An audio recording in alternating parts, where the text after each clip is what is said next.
Teacups by Tom Burgess. There's an old town I know, situated at the very top of the country, through which I regularly drive via for work. Most of the suburban roads are predominantly lined with attractive Victorian houses, the majority of which have eye-catching bay windows and attractive gardens in bloom. I had stopped to admire one of these houses in particular when an elderly lady came up to me, and we struck up a conversation about the house and gardens. When we started discussing the history of the area, and I'd told her of my interest in ghost stories, she had confidently stated how I of course must know of the Teacups house, which had once stood not far away. When I admitted that I didn't know of any such property, the woman had been surprised, and, seemingly grateful of the opportunity, had proceeded to tell me the following story. Our old neighbour Jack was young.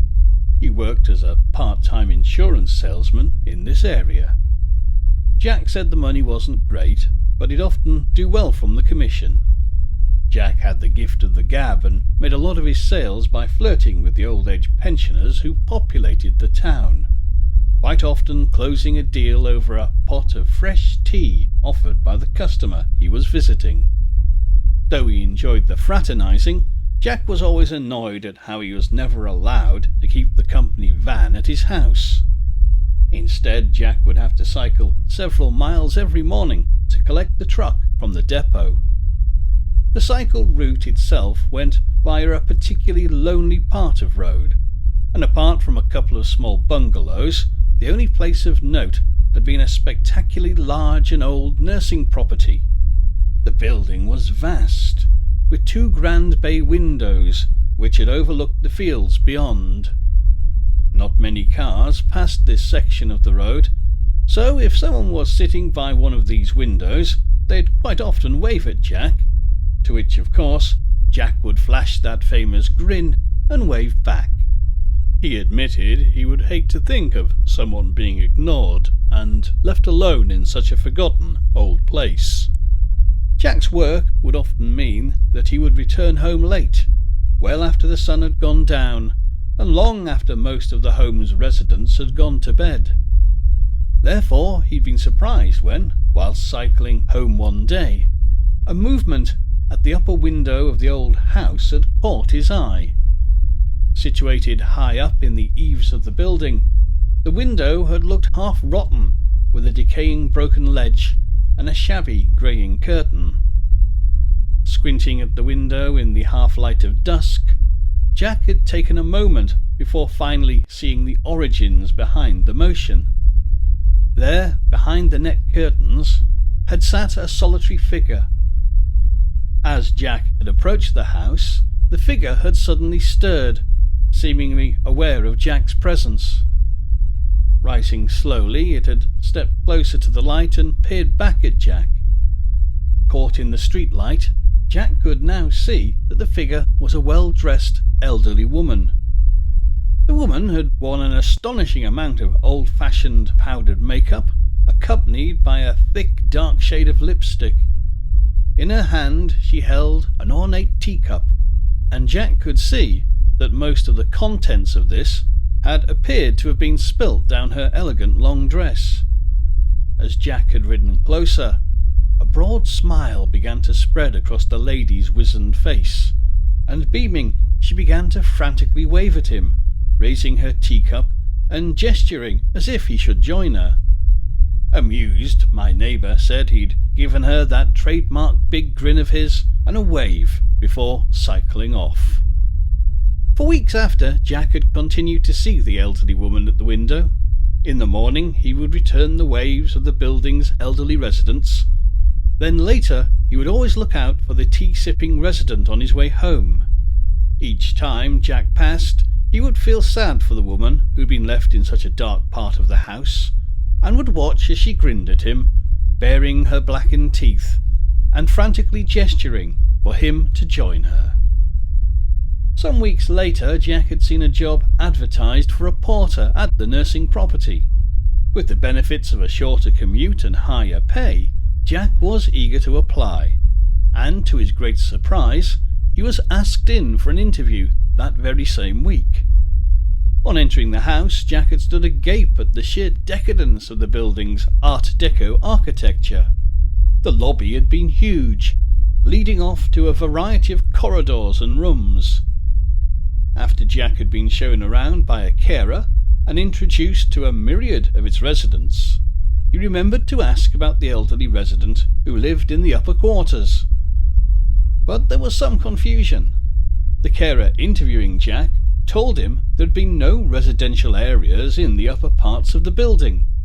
They had long been sealed off, being deemed unsafe, and they were most certainly out of bounds for residents. Jack had been surprised to hear this, and had casually mentioned the old lady who he had waved to on his ride home. Hearing this, the carer had turned quite pale, steadying herself on a chair. Then, quietly taking Jack to one side, the carer pleaded with him not to share the following story, for fear of being potentially sacked by the nursing home manager. In a faltering voice, the carer had told Jack the following tale. In the 1800s, the old building had once belonged to a well-respected woman in the community. The woman's husband had died long ago, but she'd remained a highly regarded individual within the town for her donations to the church and extensive charity work. One day the woman had suffered a fall, and much against her protests, she'd been rushed to hospital. In her absence, a member of the parish had dropped by to water the woman's garden. It was then that the smell had first been noticed. A putrid foul odour which was emanating from the lower section of the building, an aroma you wouldn't have been aware of unless you were close to the house's cellars.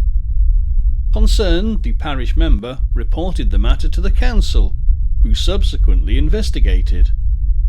However, upon forcing entry to the cellar, the council workers had been confronted by a horrific sight. Countless bodies lay before them, the bodies of various tradesmen who had called at the house over the years, victims of multiple disappearances which dated back years. Subsequently, the lady had been confronted, and much to the authorities' surprise, had calmly admitted to the murders. Whilst drinking tea in her hospital bed, the old woman revealed she would wave to the tradesmen, inviting them in for tea, which had been laced with arsenic. Then she would hide the body in the cellar and return to her lookout, eager to choose another. Laughing hysterically, the woman had referred to them as her collection, much to the shock of the police. The local constabulary had quickly placed her under arrest in her hospital bed. But something went awry, and when the officer in question had returned, he had found the woman had cut her own throat with a broken shard of one of her ornate teacups. This nursing home had been the very same property that Jack had passed every day, purchased cheap after the war by the home's manager. Shaking, the carer had gone on to tell Jack how, after they had converted the old building into a nursing home, they had initially used the top room as a place of residence. However, there were several unexplained accidents, one of which had resulted in a death. Several other residents had complained continually of being woken up by another resident of the house within the room, and of the continual noises and smells. Jack never took the job. Instead, he found himself another position at an office closer to home. As far as I'm aware, the Teacups house has been knocked down now, and there's been talk of one of those classic tea shops being built on its foundations. But I'd never drink there.